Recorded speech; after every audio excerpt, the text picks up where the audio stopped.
Attire-moi, toi.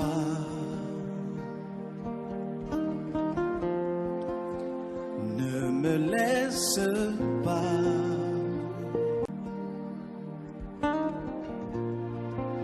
Attire-moi, toi. Jésus, nous t'avons ainsi prié. Amen. Nous allons partager ensemble avec vous ce thème très capital, très édifiant. Il y en a un qui n'est plus. Il y en a un qui n'est plus. Et ce thème, nous l'avons tiré dans le livre de Genèse, chapitre 42, les versets 4. Prions. Si nous pouvons faire la lecture. Je disais Genèse chapitre 42, les 4 premiers versets, la Bible dit ceci. Jacob, voyant qu'il y avait du blé en Égypte, dit à ses fils, « Pourquoi vous regardez-vous les uns les autres ?» Il dit, « Voici, j'apprends qu'il y a du blé en Égypte. Descendez-y pour nous en acheter là, afin que nous vivions et que nous ne mourions pas. » 10 frères de Joseph descendirent en Égypte pour acheter du blé. Prenons les versets 13. Il répondit, nous, tes serviteurs, sommes 12 frères, fils d'un même homme au pays de Canaan. Et voici le plus jeune est aujourd'hui avec notre père, qu'il y en a un qui n'est plus. C'est ça notre thème. Il y en a un qui n'est plus. Et avant toute chose, voyons les 10 et le 1. Les 10 étaient frères de Joseph. Donc l'histoire que nous sommes en train de parler, les 10 frères de Joseph étaient devant ces derniers. Or les 10, c'est les chiffres de la totalité de l'humanité. Donc les 10 représentent l'humanité. Souvenez-vous, dans Exode chapitre 20, Dieu avait donné à tous les enfants d'Israël les 10 commandements. Donc, les 10, comme je viens de le dire tantôt, ça représente l'humanité entière. Maintenant, les 10 représentent aussi l'Église entière, c'est-à-dire tous ceux qui sont reçus, tous ceux qui ont reçu Jésus dans leur vie, partout dans le monde comme Seigneur et Sauveur. Souvenez-vous également que les 10 commandements que Dieu avait donnés aux enfants d'Israël, si bien que c'était 10, il y avait une partie qui concernait les enfants d'Israël et une autre partie qui concernait Dieu. Maintenant, dans les 10, Jésus-Christ, notre Seigneur, les a simplifiés en un, qui est l'amour, et cet amour vis-à-vis de Dieu et vis-à-vis de l'homme. Donc, pour me répéter, les 10 et les 1, les 10 représentent l'humanité entière, représentent les croyants ou l'Église, les 10 représentent l'homme. Le 1, c'est Joseph, c'est-à-dire ça représente le Seigneur Jésus. Pourquoi nous venons de typifier Joseph comme étant Christ? Faisons une étude comparative entre ces deux personnalités. Joseph était vendu dans Genèse chapitre 35, verset 28. Joseph était vendu, et de même que Jésus était aussi vendu, Matthieu 26, le verset 15. Pour Joseph, à travers sa vente, les 10, c'est-à-dire ses frères, étaient bénéficiaires de l'argent. De même que pour Jésus, sa vente aussi, nous croyants, nous chrétiens, nous sommes aussi bénéficiaires des rachats. C'est ainsi que nous sommes appelés les rachetés et que le Seigneur Jésus est appelé notre Rédempteur. Toujours par rapport à cette étude comparative, Joseph était le seul solutionnaire face à la crise alimentaire. Donc, il était le seul à donner la solution par rapport à la crise alimentaire. De même que Jésus aussi, il est le seul solutionnaire face au salut. Et d'ailleurs, cela est vérifié et justifié de même dans Actes chapitre 4, le verset 12. Il y a du salut en aucune autre personne. Sous le ciel, il n'y a pas un autre nom qui nous était donné par le Père face au salut.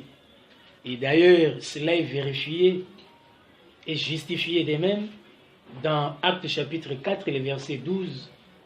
Il y a du salut en aucune autre personne. Sous le ciel, il n'y a pas un autre nom qui nous était donné par lequel nous pouvons être sauvés. Donc Jésus, c'est lui le seul sauveur. Allons même dans le livre de l'Apocalypse chapitre 5, les versets 2 à 5. Là, nous voyons au moment où l'apôtre Jean pleurait parce qu'il n'y avait personne qui était capable d'ouvrir les livres et d'en rompre les sceaux. Mais l'ange lui a dit, ne pleurez pas. L'agneau est capable d'ouvrir les livres et d'en rompre les sceaux.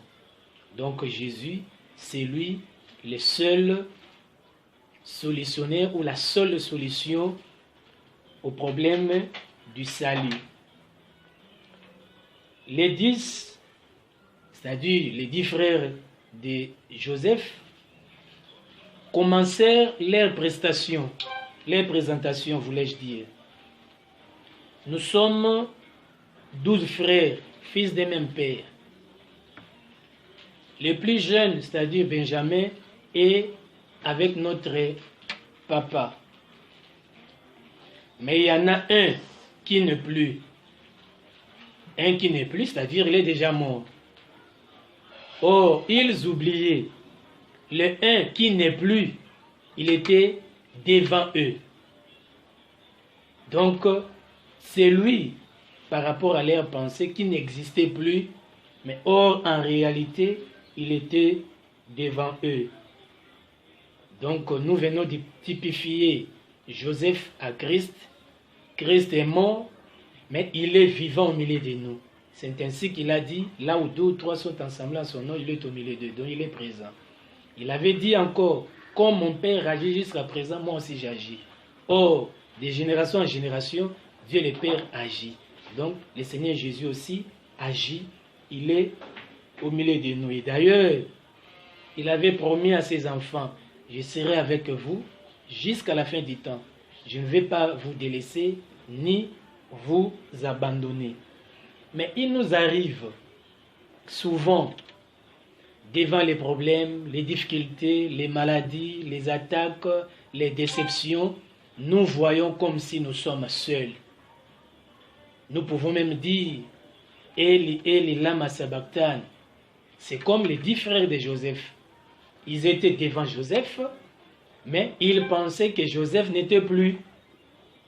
Nous aussi, enfants de Dieu, les humains, devant les difficultés, devant les problèmes, nous pensons aussi que Dieu nous a abandonnés.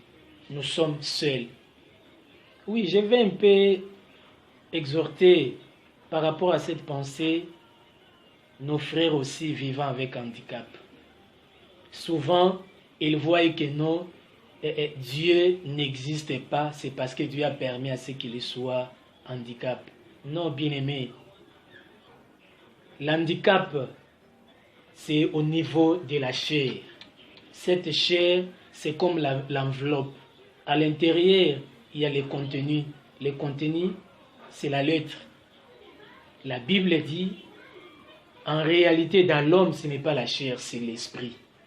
Même lors de la résurrection, bien-aimé, un chrétien ressuscité ne sera pas un homme vivant avec handicap. Non.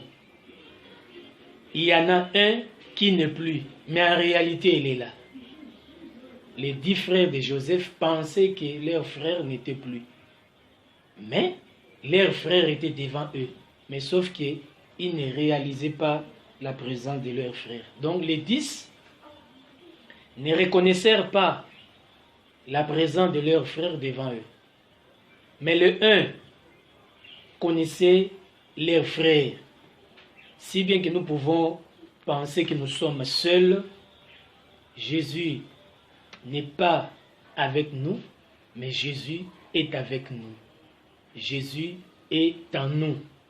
Jésus est au milieu de nous. C'est lui le véritable tabernacle. C'est lui la demeure de Dieu au milieu des hommes. Il est avec nous.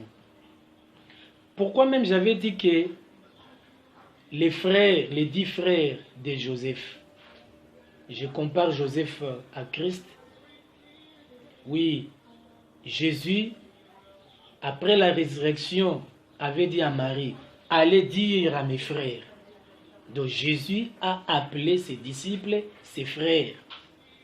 Donc nous croyants, nous sommes aussi frères de Jésus. Donc cette parole nous concerne. Allez dire à mes frères. C'est ainsi que vous voyez cette expression biblique. Faisons l'homme à notre image.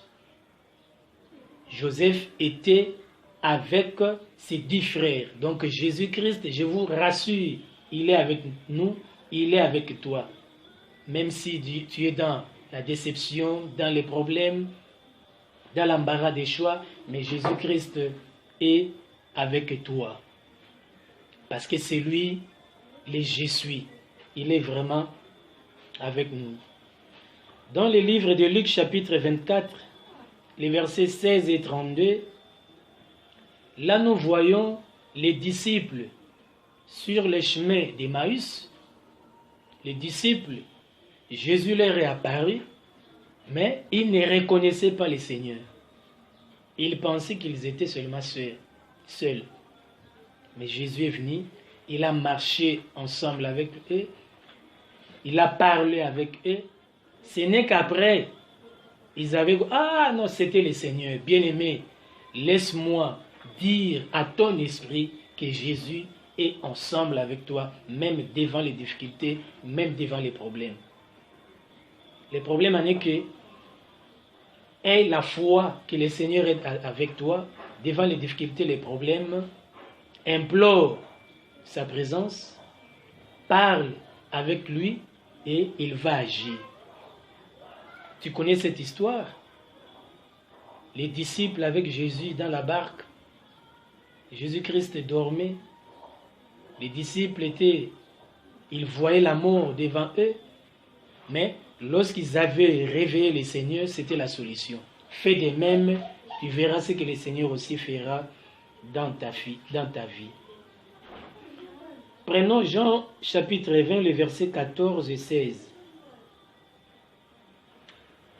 Maintenant, dans ces passages, le Seigneur, avec Marie, parce que c'est au moment où notre bien-aimé Jésus était mort, Marie était là à tête de pleurer. Elle avait des douleurs dans le cœur, parce qu'elle a constaté la disparition du Seigneur. Et subitement, le Seigneur lui est apparu. Elle ne connaissait pas que non, c'était le Seigneur. Lorsque Jésus lui a appelé Marie, c'est ainsi qu'elle a constaté, ah, c'était le Seigneur Jésus.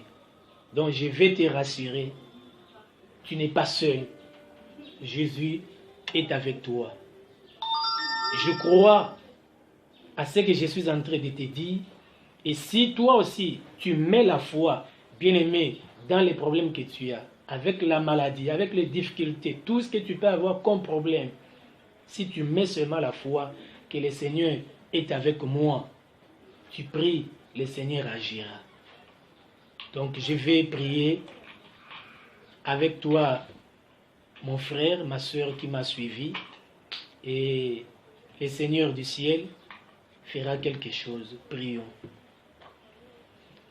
Christ est notre Dieu. C'est bien vrai, les 10 frères de Joseph avaient dit, l'un de nos frères était vivant mais n'est plus. Oh, en réalité, il était là. devant nos problèmes. L'un de nos frères était vivant mais n'est plus. Oh, en réalité, il était là. Devant nos problèmes, les difficultés, les maladies, nous voyons comme si nous sommes seuls. Nous commençons même à dire Eli lama sabachthani. Père, c'est ainsi que je te prie pour tous mes bien-aimés qui me suivent, même ceux qui vont me suivre en différé. Tu es le Dieu de près et de loin. Je te prie d'étendre ta main puissante. Fais à ce qu'ils réalisent, Seigneur mon Dieu, ta présence.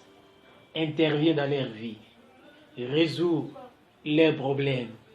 Guéris ceux qui sont malades. Sois la solution à leurs problèmes. Comme je viens de le dire, c'est toi le seul solutionnaire au problème du salut. C'est toi l'homme solution. La solution au problème de l'homme.